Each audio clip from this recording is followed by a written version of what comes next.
Donc aujourd'hui, j'ai fait le choix de partir sur la question du célibat. C'était pas du tout ce que j'avais imaginé au départ, mais j'ai fait ce choix-là pour planter le décor qui est le nôtre, planter le décor du problème qu'on traverse et qu'on connaît tous aujourd'hui dans notre société.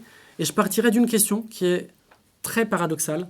Pourquoi dans une société comme la nôtre, on est en France, hein, on n'est pas ailleurs, on est en France, pourquoi dans une société comme la nôtre, le célibat se généralise alors même qu'on est totalement libre et qu'on peut enfin se concentrer sur l'amour comme fondement du couple qu'on a envie de fonder.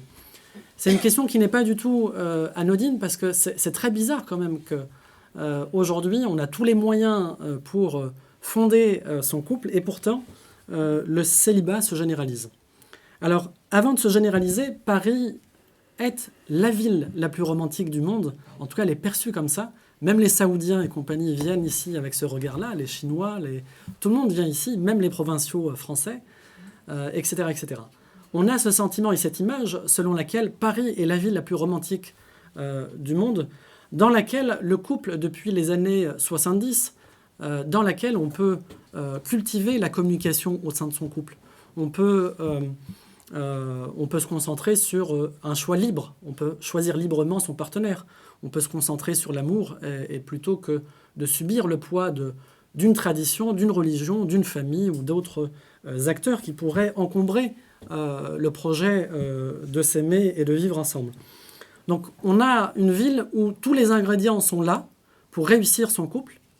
Et pourtant, ce qui est très marrant, dans ces mêmes villes, c'est précisément là où le couple dure le moins longtemps.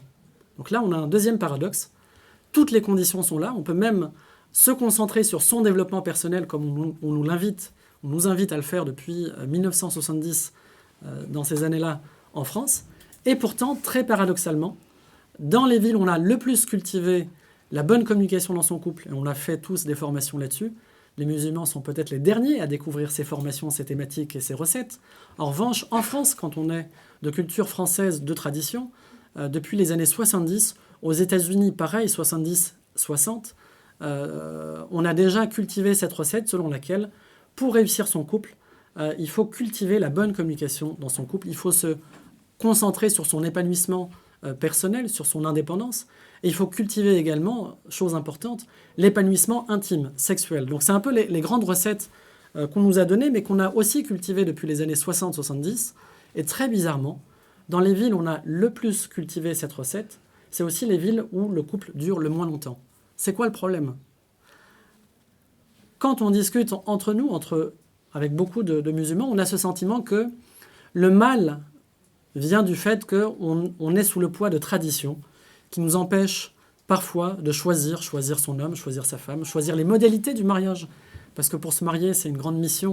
Il faut choisir le plat. En fonction du plat, on se dispute soit avec sa famille, soit avec sa femme, soit avec sa belle famille, et ainsi de suite. Donc sur chaque question, on a ce sentiment que la tradition pèse et que la solution pour libérer et donner les meilleures conditions au couple pour sa réussite, il faudrait s'affranchir du poids de la tradition, des familles, de la morale, éventuellement, on ne l'a pas rajouté, mais éventuellement, pourquoi pas, de la religion.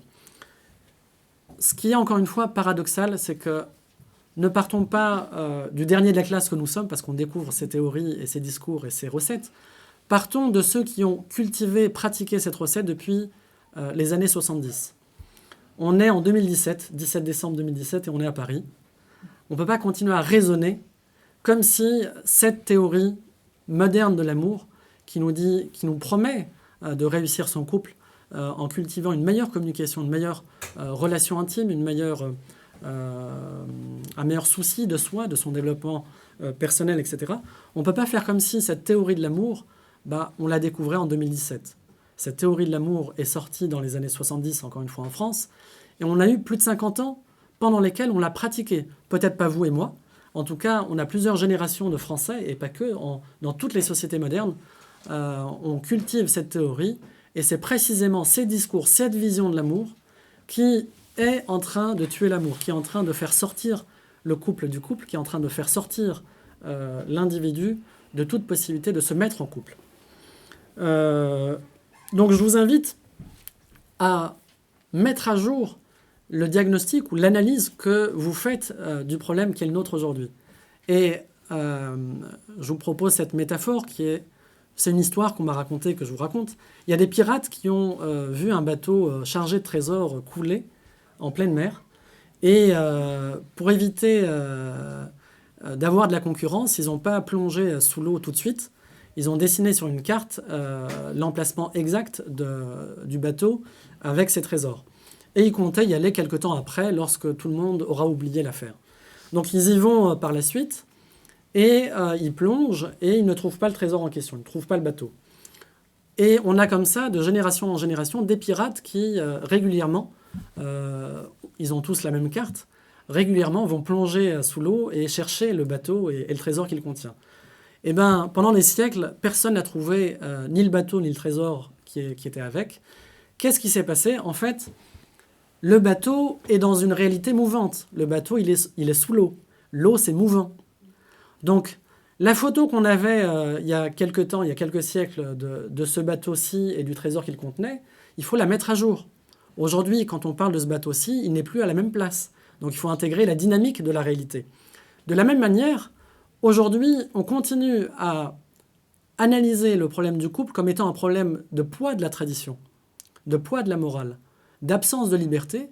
Là où on est dans des sociétés et dans des cultures et dans des comportements individuels, on a fait exploser la tradition, on a fait exploser la morale, on a fait exploser la religion, et l'individu que nous sommes tous ici présents, on se donne énormément de liberté, on a énormément de pouvoir de choisir, de dire ou de ne pas dire, de faire ou de ne pas faire. Donc on ne peut plus continuer à analyser le problème comme si on était prisonnier d'une tradition, d'une famille, d'une culture qui a largement disparu dans nos sociétés modernes et qui est en train de disparaître étant donné la mondialisation qui diffuse les mêmes imaginaires, les mêmes idéaux, les mêmes idées et les valeurs à travers le cinéma, le divertissement, la publicité et plein d'autres canaux. Donc on est dans des sociétés de plus en plus modernes au sens où elles sont gouvernées, façonnées par une vision moderne de la vie, où l'individu prime sur le collectif, où le couple prime sur la famille plus large, où l'épanouissement individuel et l'indépendance personnelle a plus d'importance et de valeur que le bien commun. Voilà. Donc quand je dis moderne, à ce stade, telle est la définition que je vous propose, c'est la priorité de l'individu sur le couple, du couple sur la famille, de l'individu, de son épanouissement et de son indépendance sur le bien commun. D'accord? Donc quand je dis moderne, je ne fais pas la critique, je ne vous invite pas à revenir à l'âge des chameaux, et je ne vous invite pas non plus à abandonner votre frigo, votre iPad, dont je me sers aussi d'ailleurs, qui permet de polluer au passage pas mal de choses dans la planète. Donc je ne vous parle pas de ça, qui sont des avantages réels que les sociétés modernes nous ont apportés, avantages réels qu'on doit aussi réviser, réévaluer à la lumière des impacts que ces avantages ont sur notre vie personnelle, collective, et sur la planète dans laquelle on vit tous. Si on fait une première évaluation et on faisait une première écoute de la façon dont on parle, nous, aujourd'hui, quand on s'écoute entre nous, comment est-ce qu'on parle d'amour aujourd'hui?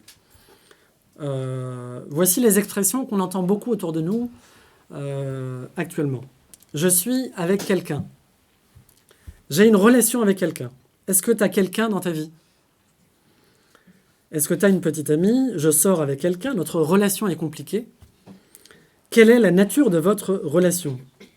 Où est-ce que vous en êtes dans votre relation? Est-ce que vous êtes toujours ensemble? Qui il est pour toi?